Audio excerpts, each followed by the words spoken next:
Let's be clear. General Soleimani was the architect of behind the slaughter of countless lives in the region. The deaths of U.S. troops are on his hands, and no American mourns his passing. He deserves to be brought to justice. He deserved to be brought to justice for his crimes. But no matter how rightly reviled he was in the West, he was a senior figure of the Iranian government.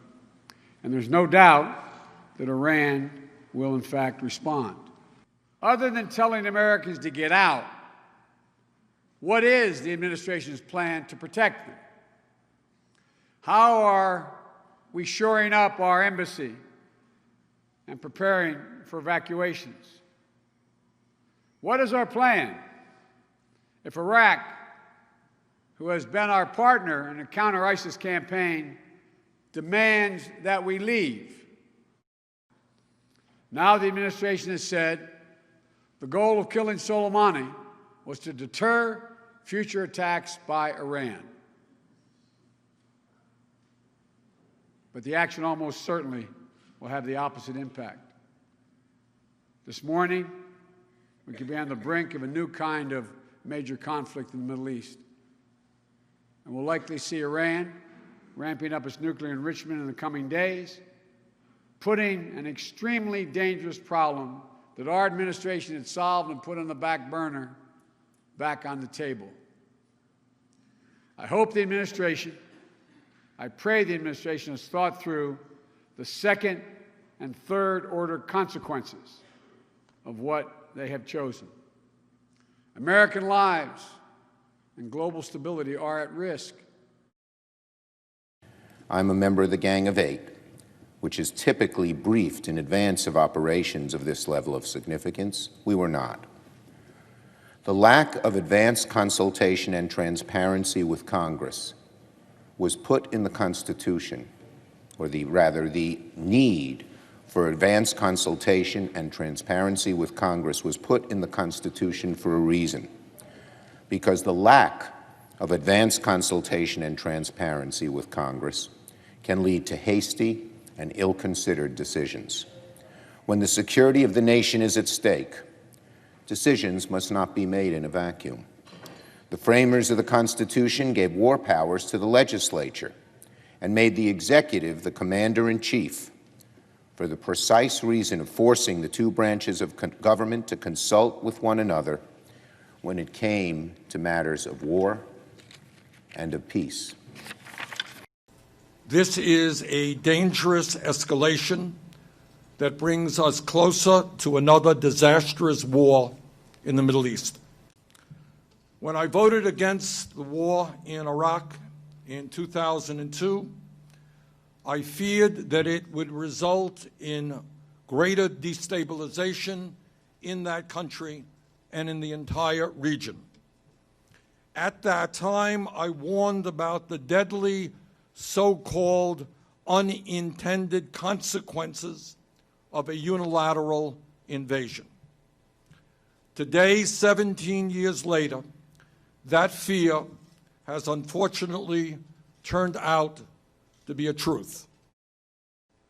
The wise course would have been to stick with that nuclear agreement, enforce its provisions, and use that diplomatic channel with Iran to address a wide range of concerns, including their support of terrorism. Unfortunately, Trump ignored the advice of his own security officials, and listened to right-wing extremists, some of whom were exactly the same people who got us into the war in Iraq in the first place. Trump promised to end endless wars. Tragically, his actions now put us on the path to another war, potentially one that could be even worse than before. Soleimani was a bad guy under President Obama, and he was a bad guy under President Bush.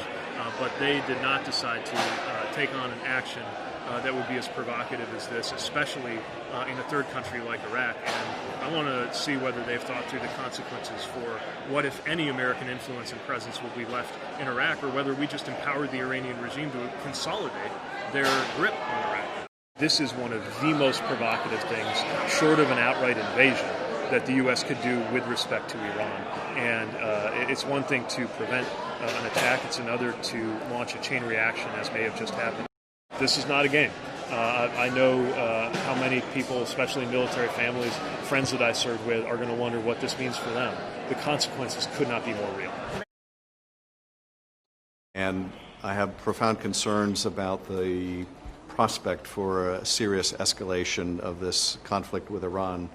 I have yet to be fully satisfied that the administration either has a strategy, that this is not simply a one-off act of retaliation or preemptive strike, that this is part of some broader coherent plan, and that greatly concerns me. If the administration has a broader strategy, they have yet to articulate it.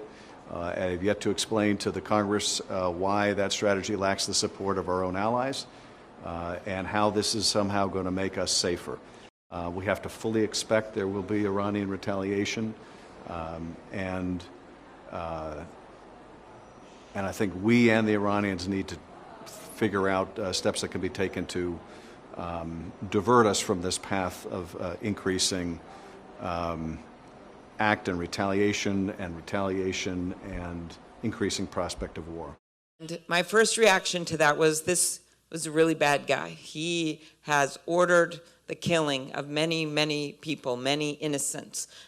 He has done this. Americans have died. He has done this. Bad, bad guy, the Iranian guy, bad guy. But at the same time, when you think about what this president did, it is not clear to me, and I have a lot of questions and concerns about, did he think about the repercussions of what this is going to mean? Just like, did he think about the repercussions when he got out of the Iranian agreement, that nuclear agreement, and everything that we have seen since, which I think was actually quite predictable.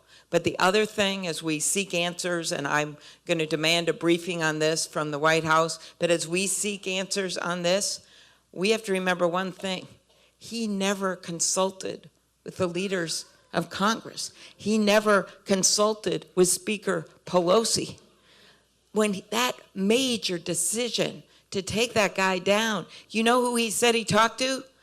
Lindsey Graham said he was at the golf club with Donald Trump on a golf trip. And that's the way I guess you get briefed on things with this president. To me, things and rules matter, and how you make decisions matter.